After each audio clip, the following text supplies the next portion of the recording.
Good morning, good afternoon, good evening, wherever you are. My name's Aaron Roberts, and I'm the host of this webinar that we have for you here today with Kevin Metcalf. Kevin is a seasoned investigator, super experienced OSINT professional. He's based in the United States, and he specializes in human trafficking and missing persons investigations, and does a lot of work around child exploitation as well. I think this is a really interesting talk. Kevin's very open. We cover a lot of ground around using artificial intelligence within open source intelligence investigations, conducting investigations into very sensitive cases such as missing persons or child trafficking, things like that.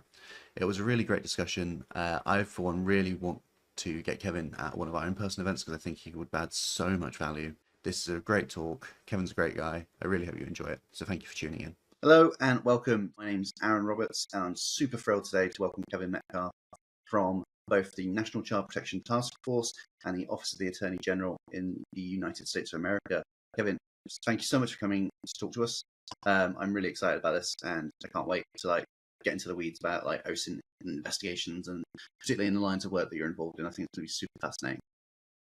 Thank you, Aaron. It's great to be here and great to have this discussion. I do want to point out I'm no longer with the National Child Protection Task Force. I founded that and ran it for years, and I left, because when you have these organizations, you kind of get trapped within the framework that you create. And I pushed that about as far as I could and wanted to do more, which ended up leading me right back into government work. So, yeah, a lot of great lessons learned, and a lot of that I've brought over and applied here. I guess I'll start there. So having, founded that organization and sort of seeing it grow and seeing some of the amazing work and the results that you have had over the years, do you find now coming back into law enforcement in that viewpoint, do you see it as almost in the private sector, for want of a better term, we would look at a situation like this and we would follow maybe these routes to trying to get an answer, whereas in law enforcement you always find people might be a little bit more reticent to try new things, or there's always a policy pushback and questions around warrantry or legalities around what we can or cannot do. And do you find that you're able to sort of now massage your way through that kind of policy barrier better, where as before as an NGO, you're able to go, actually no, we're going to do this and we're going to try it like this, and then when we get results, as long as we're within the boundaries of the law, the result is fantastic? Yeah, there are definitely differences in a law enforcement capacity. Of course, we have access to more. If you have a crime that's been committed and you meet certain legal hurdles, you can request that tech companies, social media companies, or whoever you're dealing with give you information from the back end, from the hidden stuff that you're not going to see on open source. So that is a major game changer in a lot of ways. But for the open source, I find that, and there are exceptions, but I do find that law enforcement is kind of behind. They get very dependent on a lot of these very sensitive tools and somebody else collecting the data and their agency purchasing that, and having a lot of this work just done for them. And that's a vital, a very important part. But with the NCPTF, when I was there, I was still a prosecutor and still dealing with the law enforcement side. But the NCPTF itself, when I set it up, and I did this for about 8 years by myself, and I started learning a lot of different things. And just to back up, this all started because of a case that I prosecuted. I managed to get this predator 540 years in prison, who was he had moved down to my state, and he was a sex offender, I think out of Michigan, registered sex offender. He moved down, he got married and took her last name, and then tried to just disappear. But his new wife happened to walk behind him on a computer one day and saw these horrific things, and turned him in. So I was prosecuting this case, and quite honestly, it wasn't investigated as well as it should have been. But this is back in 2014 or 15, somewhere around there. And it was a difficult investigation, difficult prosecution. But I realized then how many of these were slipping through the cracks. And that led me to really diving into legal process, legal strategy, which I developed pretty heavily. Then I got into open source intelligence and started developing that, putting those two together.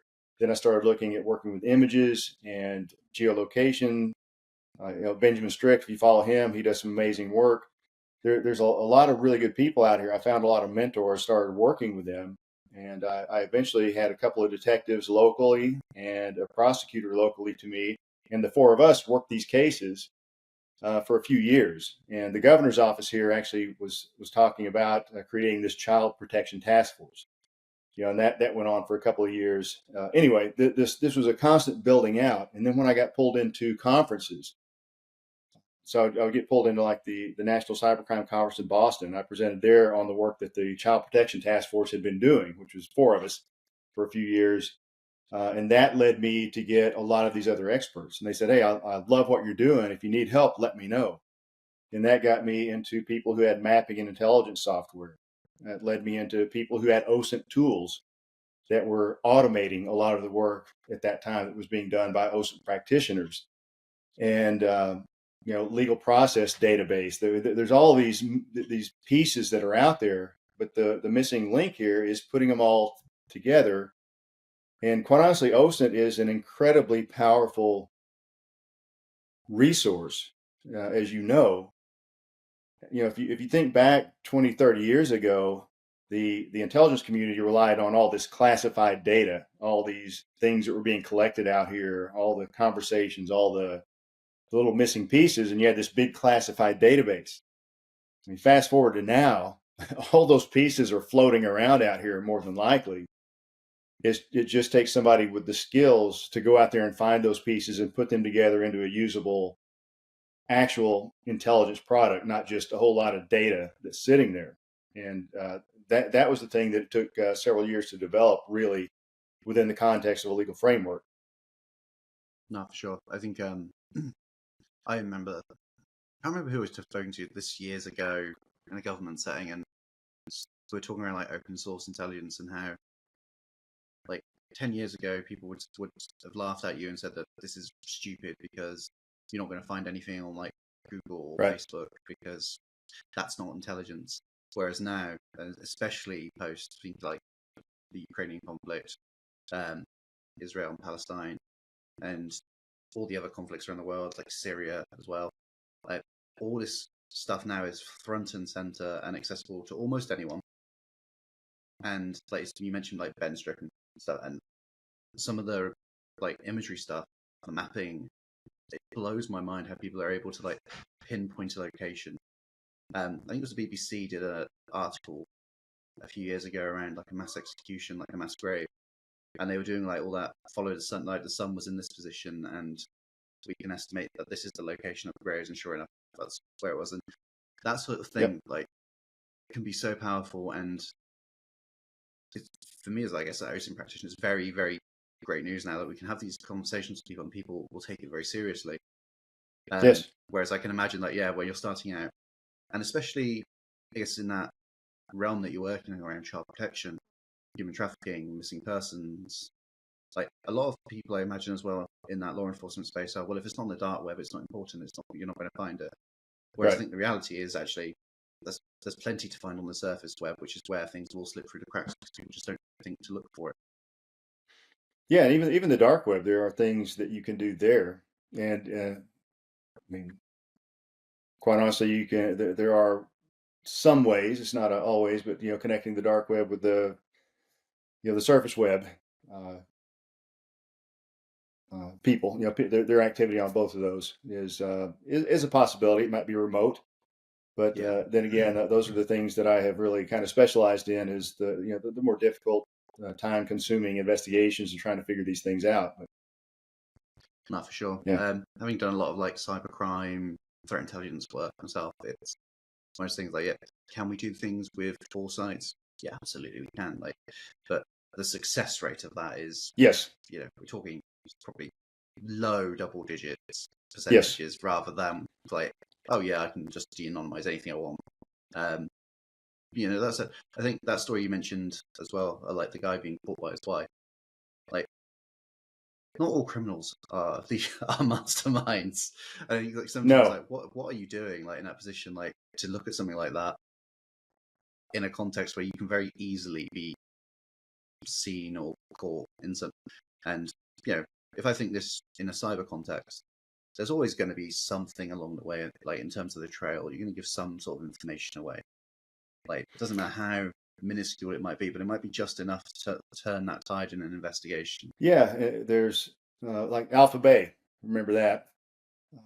Can't remember the guy's name. He was caught in Thailand, but and one of my favorite things is to look back. We have a known outcome in that, so I can look back and I look at his emails, look at his phone numbers, look at all of his stuff. We can go back and look. That case could have been solved just by running the email he had used and was accessible on that dark web site, and then looking at his password reuse, and just as simple as following that step. But where are people likely to screw up? They're assuming OPSEC gets better with time. You look in the past and look at very basic things of where you're going to trip up. And OSINT again is an incredibly powerful way to find. You may not find the answers that you're wanting, but the data that you accumulate and you put together, if you're really locked into finding this target, can lead you to other places that you can start digging in. Yeah. You're very unlikely to ever find somebody who's like, I am a human trafficker. But you are more likely to find, oh, well, this email address is used in these places and it looks like it's this username, and like, oh, password reuse and data breach information tells me this information. There's enough circumstantial things here where I think this person's a suspect, and then that enables, I guess, the rest of that law enforcement investigation, whatever that may be. Right. Yeah, or pictures they post. There are often things in the background. There's just so much, and you can't really, working with images and working with people like Benjamin Strick and watching his work. And right now he's putting out a series of these little mini trainings. But Amy Herman, if you have read any of her work, visual intelligence, when you start looking at that and looking at how we edit things naturally, when you start looking at, like, going back to Ben's work, Ben's looking at a picture and he spots all these things, and I have just automatically edited that out. How do we take a step back and think about the big picture when we are naturally developed to edit things out that are not within our interest, so to speak. That's one of the big things that I've had to really, really work on, and I still do. It's still a challenge when I get a case and I'm not seeing anywhere to go, or somebody sends me a case saying, "Hey, can you advise on this?" And I know these are good investigators. They've done a great job, and you get these and you're looking at it thinking, I've got to take a step back from this and to see the big picture and to see maybe what's missing. But again, Amy Herman's book, that Visual Intelligence, is one of my favorites. If you haven't read that, it's really, really good on the visual aspect of what we do. And I think a lot of your OSINT investigators just having that mindset of, I'm going to take a step back and kind of let this sink in is a vital step. Not for sure. I think I'm going to mention, like, there's a couple of different AI-based tools I've seen recently as well, which are getting into this space. So GeoSpy is one, which has become very popular very quickly among the community. But I also saw something, I've used this morning actually. The name of the tool has escaped me. But it's where you're effectively feeding like the AI prompt about what's in an image or what you can remember seeing, and then it helps you find a location. Which is little things like that, I think, in this, especially in, like, I guess in your realm of investigations, where it's the incidental details in an image might be what cracks like a location. That can be really powerful. I guess there's a possibility of false positives, and obviously these AI tools are not perfect by any stretch. Right. But I can really see where, especially in that case where, as an investigator, I'm stumped. It's those little things where actually you might use it and it'll go, actually, have you considered that it might be in this country, or it might be in like this part of the country? and then you go back through the rest of the evidence, Yeah. and then suddenly maybe there's something else to follow on. Yeah, I had actually done that not too long ago with a law enforcement in a European country, and I think what we'd used then was Overpass Turbo and Open Street Maps or something like that, to do exactly what you're talking about. When you can describe what you're looking at, and I believe if I remember right, Overpass Turbo, if you could articulate, and it, for me, I got to say, it took a little bit of skill in order to be able to articulate and to use that combination. But if you did, it was phenomenal in spitting out potential leads and locations. And GeoSpy has been improving greatly. It still makes me a little nervous because when we're working with images, we will definitely run those, but it's not 100%. And kind of the fear is that you get a lot of investigators who want to say, well, the algorithm told me this, and that's something that we have to be very, very cautious of in law enforcement. And well, actually the OSINT community, how many times have innocent people been doxxed thinking that they had done something malicious or done something wrong, and turns out that it wasn't them, and now we've really caused them a lot of suffering, a lot of pain. But the human element for the OSINTers that are listening and want to look at a career in this, developing an actual intelligence product requires validation and verification of your data, of your information, and you got to be really, really certain before you take a major step. So, with the AI tools, do you see like law enforcement proactively sort of adopting these, or do you think this is still very much within the niche of like private sector hobbyist investigators, and I guess those that are not necessarily constrained by policy because of those risks you mentioned, particularly around like false positive identifications and things like that? Yeah, so policies are, well, working in the UK, you've got what, 42 regions, is that right? And you've got one pretty big umbrella on the federal 40 side. something, yeah. 42, I think, if I remember right. So working over there, I have to figure out what I'm teaching is applicable, because some of the stuff we do here you just can't do over there. Here in the U.S., you got roughly 18,000 little kingdoms. So yeah, policy can be a nightmare to deal with here in the U.S. However, I'm very fortunate. I'm in Tulsa right now, and in this part of the country, very law enforcement friendly, very supportive of investigations and all that. So for me to use OSINT tools is quite easy.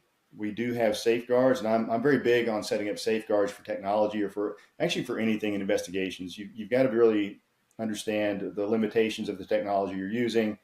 You've got to understand the investigative process and where that can get you in trouble. So OSINT tools there are several that are really good in the law enforcement world, that aggregate, that pull from different resources, different paid tools. We're talking OSINT, but a lot of the stuff we're dealing with now is you're getting into the paid sector, paid aspect of this, which include breach data and data taken from dark web data lakes. So we're kind of stepping out of the OSINT, pure OSINT, into this collection of stuff. So most of the tools now that you see are going to have advanced and enhanced people information. You got location information, so you're looking at ad tech generally on that is incorporated in most of these platforms now. Got abilities like Multigo, the ability to visualize relationships and different pieces of data to find connections. Because if you do an investigation right and you request everything that you should, in modern times, you are going to end up with a massive, massive amount of data. And that's just from, if you're looking at search warrants, you've got a business record return. If you do an investigation right, and I've always said that, the reason that I've been successful and been able to do the things I've done is of course the network, and I know a lot of people with various skill sets, but when you're doing investigations, you have to execute the fundamentals, the foundational aspect of that. You've got to know what to ask for, how to ask for it, how to get that in. And if you miss any of the bits of information, especially now in the technology age that we're in, if you miss any of that information coming in at the foundation of your investigation, and you just start moving forward, you could be way off. You could just completely miss the mark. And that is so true. Every time I'm asked to consult or to look at an investigation that is stalled, we always go back to the beginning. What did you have to start? What did you ask for? What did you do with this? What's your foundation of this investigation? And you pretty consistently find that's where a lot of screw ups happen. Same thing with the OSINT. Have you defined your problem? Do you know what questions you're trying to answer? Do you know the parameters of this question? How do you build that base for the investigation moving forward? Now with the investigations, let's say 10, 20 years ago, we still request information. You had fingerprints, you had all this stuff, this information that was out there. OSINT has really brought us to a whole new level of finding connections, finding information, finding things that we really didn't know before. If you look at facial recognition, that in and of itself has provided us the ability, and I consider this open source to a degree. The algorithm needed to perform this search, though, is a paid tool, and the power of that, though, is phenomenal. I've found suspects in pictures in the background. I've found children at a neighbor's Christmas party, or a child off on a choir trip where a picture was taken. And these have all led to the rescue of children who were being raped. CSAM investigations, child exploitation investigations. When you really define what you're doing, and then you start filling in those gaps with OSINT, you find that you expand your investigation. And then for me, from a law enforcement perspective, a lot of the stuff that we find in OSINT feeds right back into our probable cause, and then it's more legal process. And that cycle continues until we identify, locate, and arrest a bad guy, or That's amazing. Recover Also, a just victim. sort of hearing that and that end-to-end process around how you can leverage like the OSINT data, and of course, like the way to do that nowadays, especially in a large organization or law enforcement, is to leverage these tools, which will, probably increase the pace of that investigation 1,000% rather than the good old days where we do it all manually. Yeah. But a lot of my favorite people to work with have been people who have come from a corporate or some other background.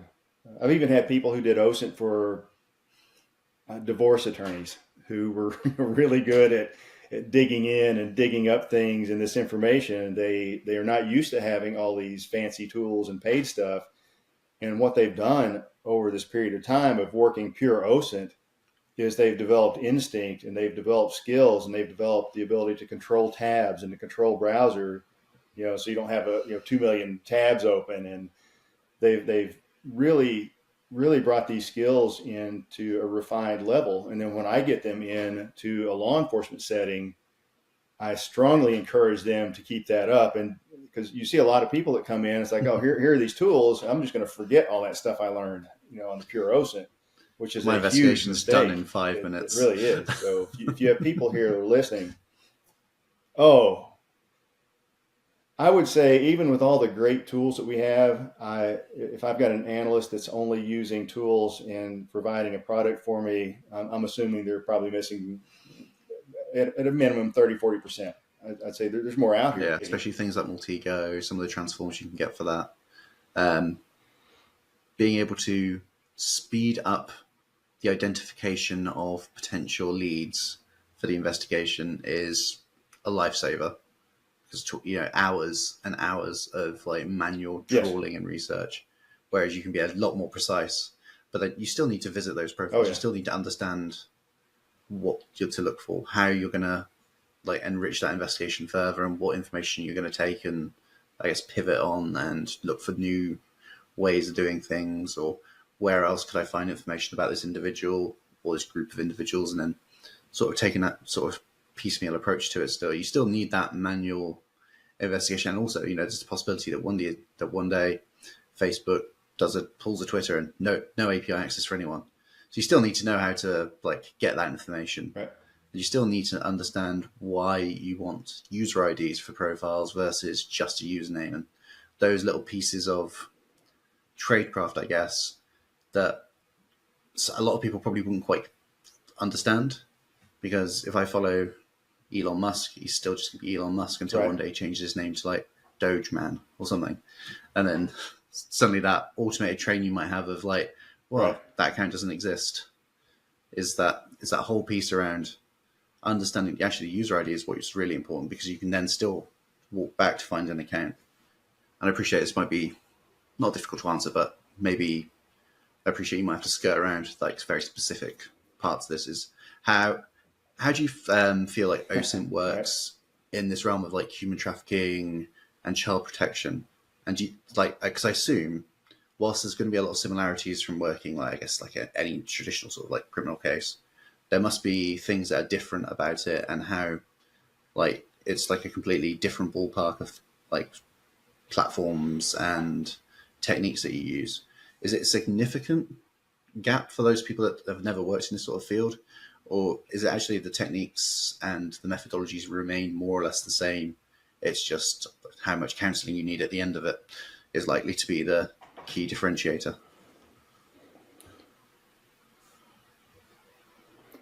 Yeah. So if you, for me, I'm looking at, I don't care what kind of investigation you've got. I don't care if it's corporate or due diligence or criminal or whatever it may be. If these things, these cell phones are involved in it, the physics all work the same. The cell towers, the transfer of data, it's all there, and you really have to understand all the aspects of what you're dealing with. Some crimes, all you have is a location and a time frame. How do you start with that? But the understanding of the crime type. If you got a homicide, it's very different. Was this a planned homicide? Was it a act of passion? Was it something that just flared up and happened? Those are going to be different. Has somebody planned this event? When you look at human trafficking versus, you mentioned protecting children, so child exploitation and human trafficking, take those two crime types. How do they use technology in there? Well, there is some overlap, but there are also some major differences. So if I've got a child exploitation investigation, for example, where that occurs is on the dark web.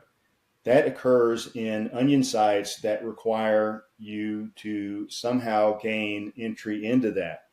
You gained entry into this site now. It's like the terrorism side. You don't just get admitted into a terrorism chat group. You have to earn your way in. Same with these predators. So once you're in, you exchange those child rape videos and that child rape imagery as a commodity in and of itself. Generally, yes, there are some, money, some cryptocurrency exchanges at times, but the primary currency within these groups are the images themselves. So that happens in a dark web environment in a setting that is difficult to get into, and you have this exchange of videos where they are collecting. Now, human trafficking, the commodity is a person. So if we break this down into very simple blocks, you've got labor trafficking and sex trafficking. Of course, sex trafficking gets all of the attention because it has sex in the title. Now, sex trafficking, the way I have a commodity, it's a person. I'm going to sell that person, 10, 20, 30 times a day just to make that money, to keep that money coming in. The way you do that is you have to advertise. Now, you can't do that on the dark web for obvious reasons, because nobody would be able to find it other than a select few who are on there and happen to know where to go. So it's put out into places like Mega Personal, Skip the Games, and all these other sites. So you go and you look around at the advertisements, pick something that's of interest to you. There's a phone number, an email. You make contact and you figure out, they've got in calls, out calls, but you establish a location and you go and meet that person and conduct your business in exchange for cash. So in order for human traffickers to make money, they have to advertise their product. And that opens up a lot of avenues for open source. And that's usually what you're dealing with there. You're going to be dealing with faces. You're going to be dealing with emails and phone numbers, things like that. I mean, you can just go to these sites and look and see what's there to work with. So if you get into sextortion, if that's not on your radar, it should be. So sextortion is a major problem worldwide. And it's usually a financially motivated crime. We got a lot of this is originating out of Ivory Coast, Nigeria, other locations. And the way sextortion happens is that a very attractive girl, let's say, will reach out to this teenage boy. And teenage boys, are a horribly vulnerable population, especially when it comes to self-esteem and all of that. But the attractive girl reaches out, starts a conversation. It moves into inappropriate behaviors on video. And then the next thing this kid knows is he's receiving this message with this video of him, masturbating or whatever it may be. And then he sees a list of his friends and his family, and there's a message that, hey, if you don't want this to go to your family and your friends and to be posted with your name on it, you'll send me, this much money. And that's a horribly oversimplified view of sextortion, but that's a whole different use of technology, and that is targeting people that are picked up usually on social media or different ways. There's also another way that you can get there by, let's say you see an attractive woman, or attractive girl, you look up her information, you find emails, you find the passwords that she's used in the past. And if she's like most people, she's reused those passwords everywhere. So then you can probably get into her Snapchat, TikTok, Google account, whatever. Now you've got her images. Same thing. Send those images to her. Say, hey, if you don't want me sending this to your family and everybody, you'll send me money, or you'll send me more images and more videos, and it goes on and on. This sextortion it's just extortion by use of sexually explicit images. And, so you got to look at your crime type and what you have to start with and what kind of tools you have at your disposal. It was shocking, like the sheer number of children that are affected by this. And yes. Subsequently, like he talks a lot around like how many of these kids then go on to harm themselves, take their own lives, and it's harrowing, right? And the scale of that crime, and you think we've all got these emails, and it's like, oh, I've been watching you do things, you're a naughty pervert, blah blah blah, and like, you just laugh it off because it's never happened, but you never realize, I think, actually that there is an angle to this crime where those children are being targeted, and then the footage is being recorded, and they actually are being threatened outright. Because I know whenever I get an email like that, I'll check the Bitcoin wallet address or the Ethereum address, and like you can see nobody's ever paid them. But there has to be it has to be a profitable crime, because the sheer number and the scale of it would suggest so. And it's just thinking about how many young children. Yeah, and they're using and they're even using AI. I mean, there's some kids out here that, let's say you find a video they posted on some social media site, you take it and use AI to alter it, to where it's a sex act or exposure, whatever it may be, and you send it back to them. Even though that's not them and it's been created, that's still enough pressure for some kids to force them into, sending money or doing something. And, their tricks are, first of all, it's a numbers game. They're hitting as many as they can and hoping for as much payoff as they can get. Deepfake technology and being able to live stream deepfakes, and if you've got the right lighting conditions, you would never tell that person is not who they are claiming to be. It's really quite scary, I think, how you can, within the next couple of years, I think this technology is just going to continue to grow and grow and grow. And, we're going to move from an area of where phishing is a big threat to businesses from cybercrime, but now that's going to just evolve to, well, the CEO has contacted me and told me to do something, so I've done it. And I think like thinking of it in that context is scary enough, but then when you take that step back and think about like sextortion, child exploitation, it it's very, very worrying, I think, that where that can go. And you see it now as well with like, celebrities, and Extremely. there are sites that will, AI nudify an individual and things like that, whilst, it's very bad taste and quite disconcerting that people like think of these things.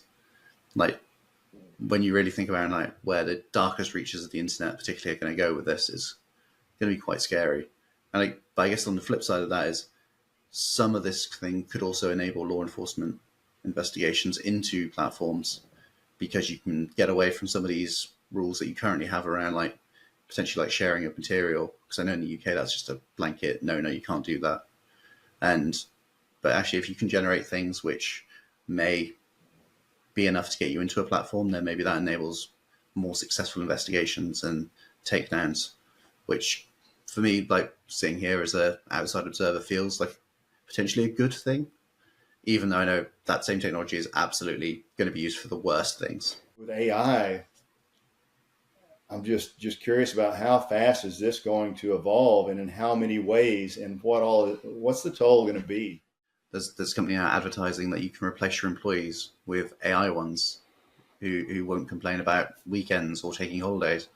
And like, whilst it's incredibly poor taste, it does feel like actually at some point in the future that's going to just be what life is, especially in a lot of roles where things could be potentially like automated, or they can be done in a repeatable way that you can be confident the AI could handle. And for those of us in, I guess, in like right cybery roles, that terrifies me. Are there any other like particular big challenges you find within like the scope of your investigations, beyond like the obvious things like trying to get access to platforms, or very often having to have very little to go on initially? Is there anything like within the space, and particularly from like an OSINT perspective, where you're like, if we had tools which could enable us to do like this kind of research, that would be great? And I'm just thinking like if there's like platforms or projects that the community then might be able to feed back in and say, actually, have you seen this? Have you tried this? Yeah, I mean, there are a lot of things that we've done, and I've got some tradecraft issues with what I can say, but working with cybersecurity professionals and working with some very experienced OSINT investigators and pulling the right people together. So from an investigation standpoint, I say, here's my scenario. Well, let me see here. So let's say sextortion. Here's a sextortion issue or a case. We've got a person somewhere, we think in Africa, let's say Ivory Coast, who is using a device to extort kids here in the U.S. And what they're asking for are gift cards. So, take a picture of this gift card and send it over. They're using a VoIP through an app that's based somewhere else. Yep. And you get the idea, right? So this VoIP has just been created. I've got nothing to go on. I know these cards were sent to this number, and I know it was received somewhere because they have accessed the funds and it's gone. How do we investigate that? That's where I'm pulling people from academia, from people like your background. I'm pulling, other people together, and we're having conversations on where's the digital trail?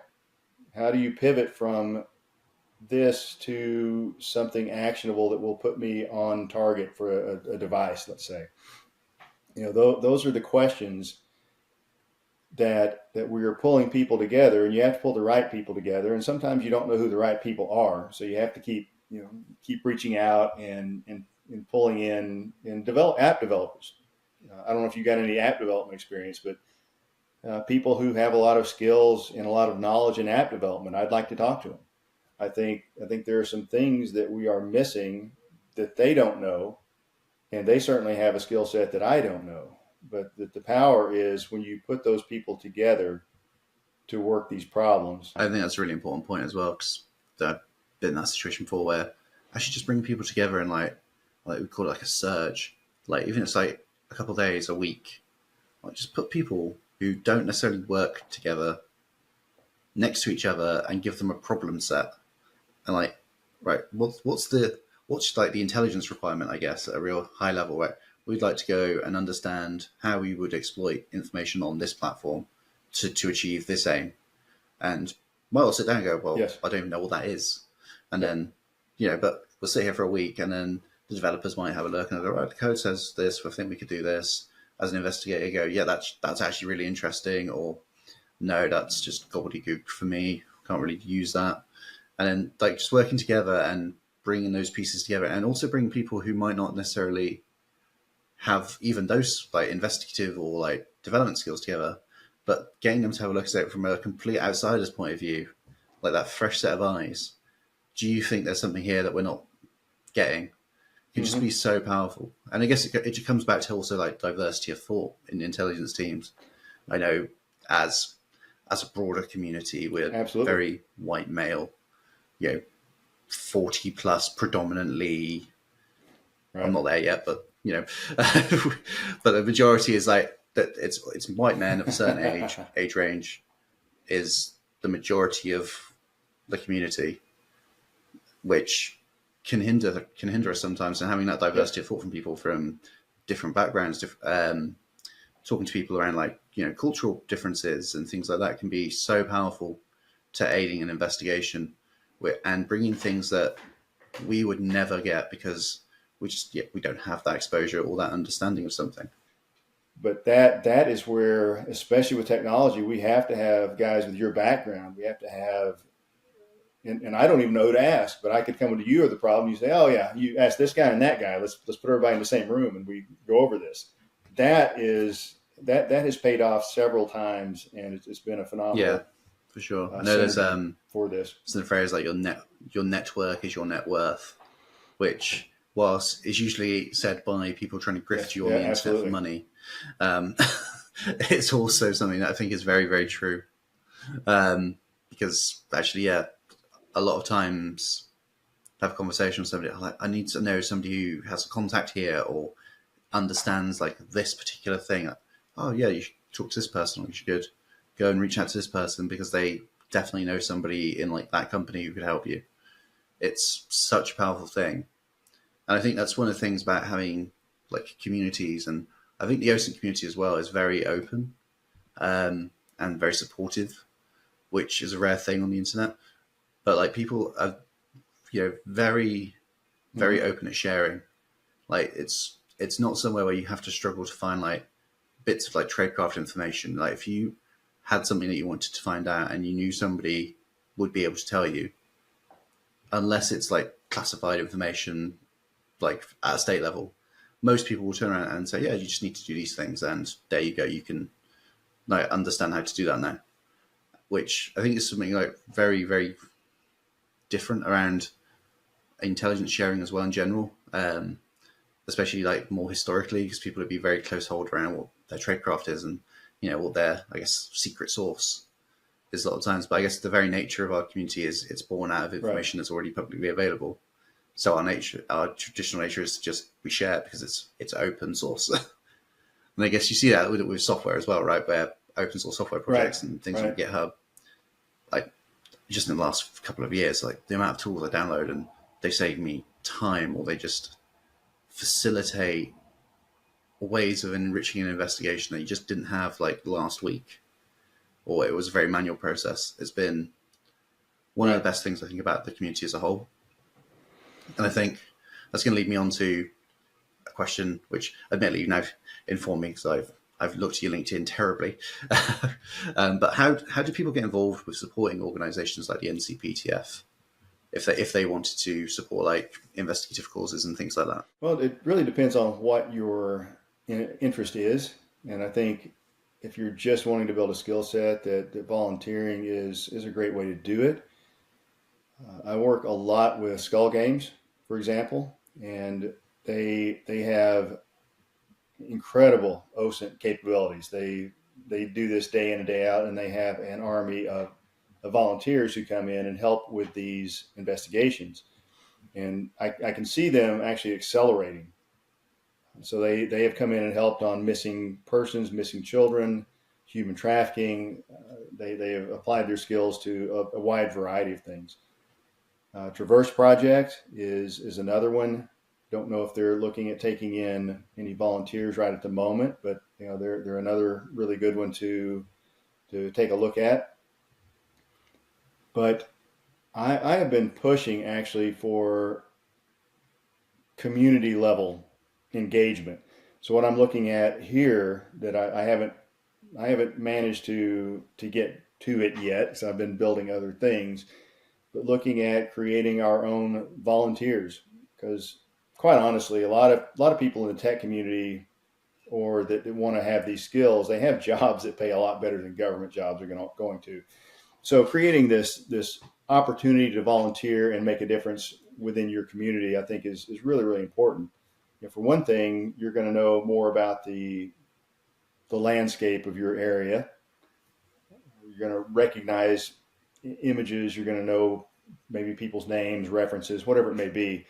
But I've been pushing for that a lot more. And I know there's an agency, I'm not going to say who it is, but there's an agency in Florida, Sheriff's Office, that has an amazing intelligence unit that are actively using some of their volunteers in that area for OSINT projects on missing persons, on different investigations. But there's a vetting process and things have to be laid out, policy and all that. But anyway, with OSINT, I think just look in your local community and start looking and researching what you're interested in. If you're interested in human trafficking, Skull Games is the way to go. They have a training program, and the experience you get with them is just absolutely phenomenal because they're working with law enforcement on actual cases and looking at sex ads and running that way. You can also, we've already mentioned Ben. Ben puts out these training videos that are really, really good. And then you've got, what was that, Verification Bot or something like that? It was on X or on Twitter. They've got, there's some things out here that put out problems like, here's an image, where am I? And then you can look to see how other people have worked that and got to that answer. And, you go back and work it. But I can't emphasize enough that it is vital for, back several years ago, I went through training, like the FBI's CAS training. I went to it. I went to Secret Service in Alabama at Hoover. I went to theirs 2 or 3 times. And I didn't just sit through the PowerPoint presentations and take notes. I came back, I dug out some of our old cases. I looked at the technology, the phone records, the stuff that was in there. These cases had a known outcome. I went back and reworked the entire case and looked for things that we missed. But it was that application that allowed me to build the skills. And I still see a lot of OSINT people who are wanting to sit through a presentation and they're really not applying it. That application, I don't care if it's something you pull off social media that somebody says, hey, here's a problem, who can answer it? Get engaged in those to build your skills. You can sit for a course for a week and it's 40 hours of PowerPoint. Yes. And you can have all like that relative knowledge, like you're not going to retain it. And the likelihood of you then going and practicing that later is very slim. And unless you can really get hands-on and implement these things as and when they become relevant, that I feel, for me personally, I feel like that's how you learn best. And also, likewise, thinking some of the organizations as well that would sort of give you these opportunities. Like you go away and you think, well, in my day job, I do this and I do this and I do this. And then suddenly you sort of change the context of that and think, right, now I'm looking at like the human trafficking investigation. Well, I understand that if I'm coding an app, that I need these identifiers and things like that. And then what are we looking at? Oh, we're looking at like this weird app, which is popular in like 3 countries. Okay, well, how do I find like those identifiers and bring that sort of cross-pollination of skills and stuff is really, really powerful.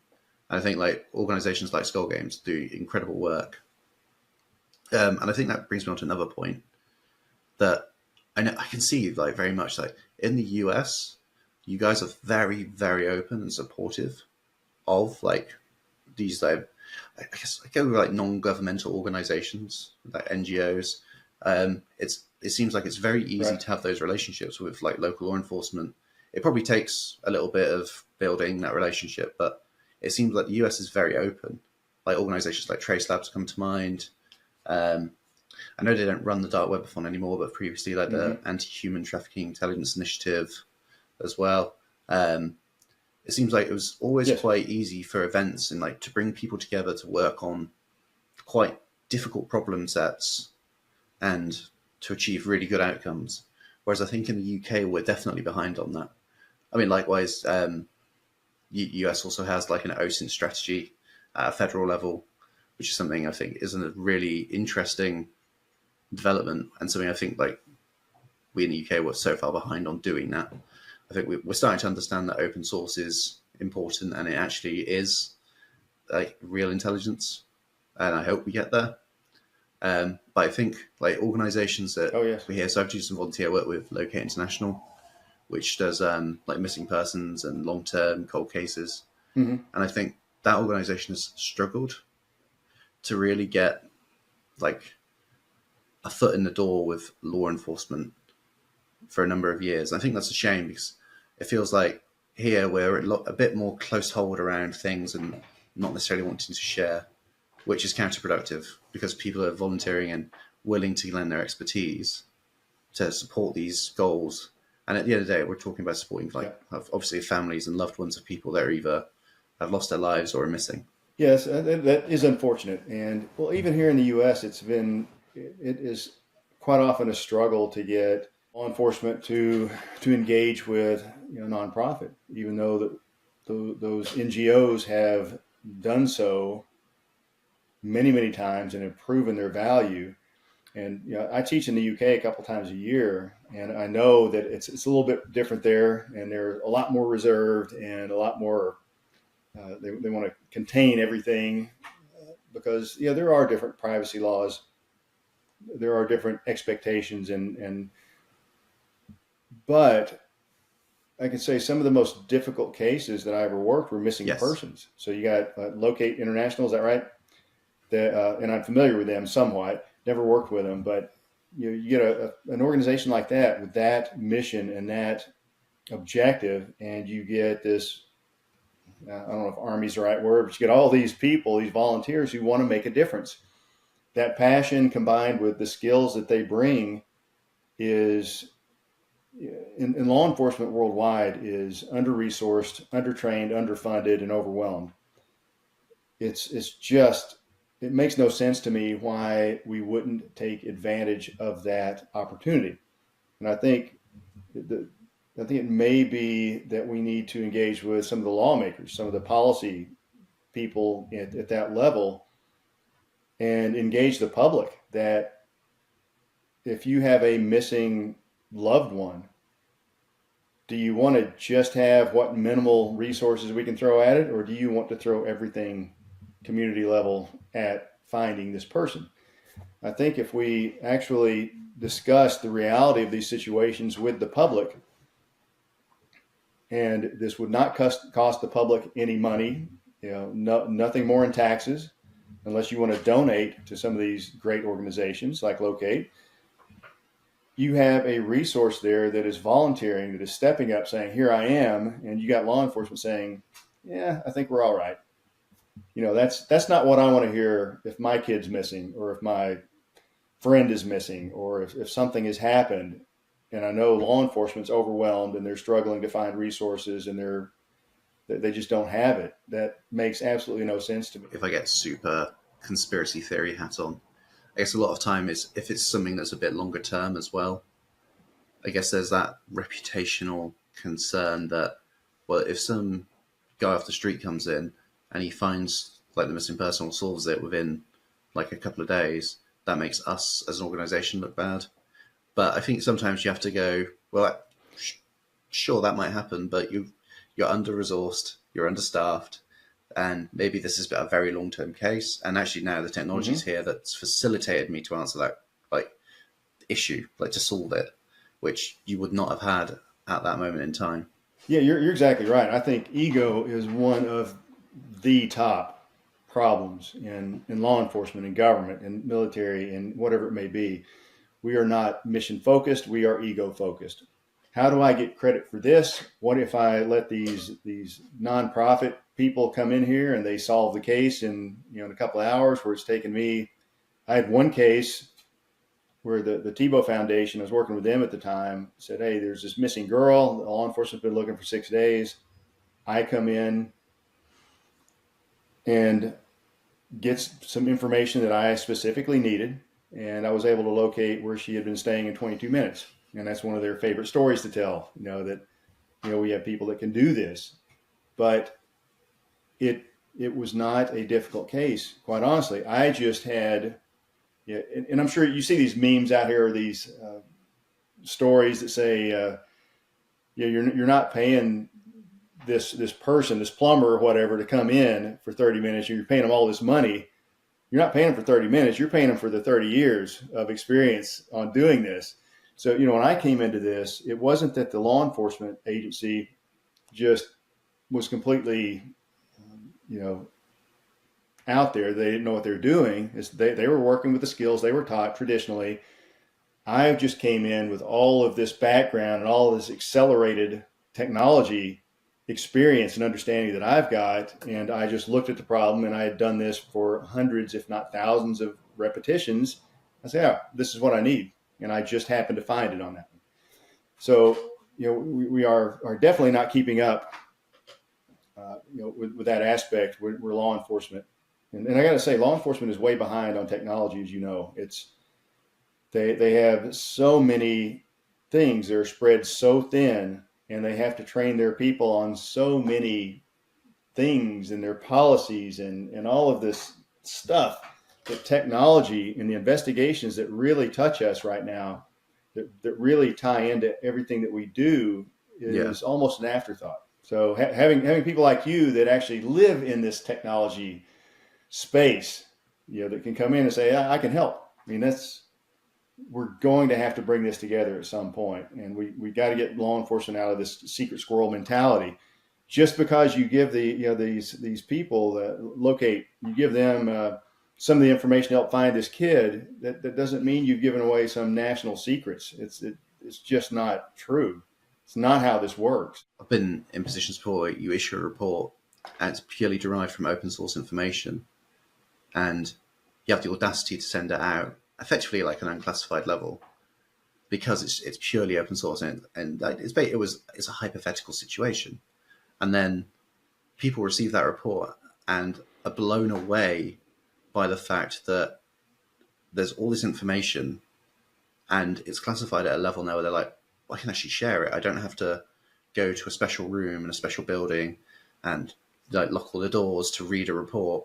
This is something I can share Right. with people, and we can take some actions. And for me, that was quite surprising, being Right. that situation was like, well, surely, like, you must, like, we're always talking about these things, and nobody's ever stopped to think, well, actually, if we do this sort of away outside of our bubble, and you take this view of like, well, here's some people from industry have put this together, and they think this, and suddenly it's like, whoa, like, what? How is that even possible? And I think trying to get that started, well, at least within my little bubble, that started to change the tide of like what people thought was possible with open source, and it helped legitimize us as well as, like, I guess, being seen as like peers and professionals, and that being able to bring value to the mission, which was quite quite powerful, and yet also quite surprising, because you like, I think from the outside you always expect, oh yeah, you get the access to the best training. You know, in some organizations, budgets are not a problem. Like, there's tools, there's resources. I think they definitely need to spend more money on training foundational aspects. And we're focused on OSINT here. So training on foundational aspects of, advanced Google search operators, or something that you and I probably consider pretty basic, that would make a huge difference in a lot of Just that investigations ability out to here. know Just like that alone. what quotation marks do, or But yeah, what Boolean search can enable. yeah. Quite honestly, I have I have done a lot of powerful Oh, work for sure, for with sure. just that. Like, I realise we have been talking for quite some time, so I won't keep you much longer. But I'm going to ask, without going into any secret squirrel tradecraft, and because we're doing this now, everybody that we talk to in the webinar series, what's one of your favourite current sort of OSINT techniques for achieving a certain aim? So in the last webinar, I spoke to Ben Heubel, who's an investigative journalist in Germany, and he showed us a method for basically confirming a TikTok account from a phone number by adding the phone number to your contacts on a mobile device. Simple stuff, but just super powerful in doing that like confirmatory step. Confirmatory, that's not even a word. Like sort of confirmation step that you can still find your target. So is there anything like that that you sort of rely on, like on a regular basis? You're like, just this is my absolute go-to every time. Well, that is actually one of mine. That technique right there is called, we refer to it as contact exploitation, which is, incredibly powerful because you're letting the system do the work for you. And I use that with emails and phone numbers, and that is a very, very powerful technique right there, especially when you're dealing with VoIPs and all these other aspects. The world revolves around money, and if you're involved in OSINT investigations, you got to keep that in mind. Well, let's say vehicle OSINT. I deal with cases that have vehicles in them. What's a good way to find out what vehicles are associated with a person or a location? I mean, look it up on yourself. Think about how things work with you. Let's say I go to progressive.com and I want to get a quote on my vehicle. I put in my name, I put in my address, and it's going to pop up saying, "Hey, which of your vehicles do you want a quote on, or do you want all of them? Check them off." That alone, if I want to see which vehicles are associated with a person or an address, that has been a huge factor there. It's been really fascinating talking to you and seeing some really, really interesting insights into like what must be both very, very rewarding lines of work, but also, very, very important and very, tragic as well. So I appreciate you taking time out of your busy schedule to talk to us, especially on relatively short notice. Oh, thank you. And I think we would love to have you speak at an in-person event in future if schedules allow. Thank you for watching with us, and we will see you with our later